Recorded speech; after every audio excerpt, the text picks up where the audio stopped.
Hello guys, at ngayon, na-assemble na namin yung training hoops from Thailand pa. At yun, nalagay na namin yung ring. At nalagyan na rin yung net. At nalagay na rin yung brace sa likod.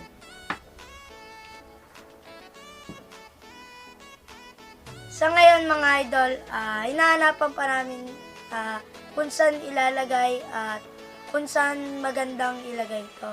Para doon ako mag-training at doon ako magpapakita ng mga drills about sa basketball.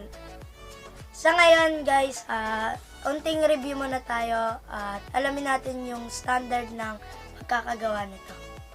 Unahin muna natin tong rim. Itong rim mga idol, gawa ito sa solid high grade metal, kaya matibay siya.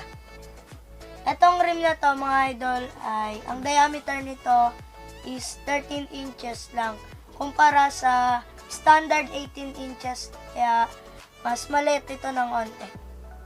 Ibig sabihin nito mga idol, makakatulong to para mas maging shooter tayo, kasi maliit lang yung butas ng rim.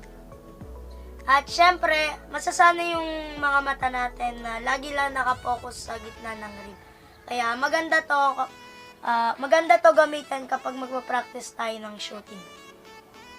At ito namang board mga idol is gawa ito sa carbon fiber. Kapag magbo-board ring ka, maganda yung talbog niya kasi hindi to plastic, guys. At itong board mga idol is customized logo or design. Ang ibig sabihin nun mga idol is kapag umorder kayo sa kanila, pwede kayong magpagawa ng sarili nyong design. Yan. Diba ang angas? Itong backboard niya mga idol is naka-metal frame siya. Kaya yung talbog kapag magbo-board tayo is pang-professional.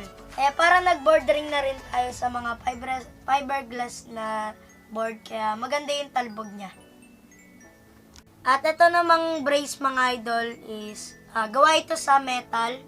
At pwede nyo itong ilagay sa mga wall at adjustable din yung height niya. Kung saan naman natin siya ilalagay mga idol? Pwede siyang indoor at outdoor kasi kapag sa labas mga idol, water resistant siya, pwede siyang maulanan. At umulan, umaraw, nakakasigurado akong matibay siya. So yun lang mga idol, excited na ako na magamit siya at nagpapasalamat nga pala ako sa Training Hoops at kay Sir King at next vlog natin ay nakakabit na siya. At abangan nyo nga pala yung mga drills na gagawin ko gamit itong basketball hoops na to. Sa paalam na mga idol, ingat kayo and God bless.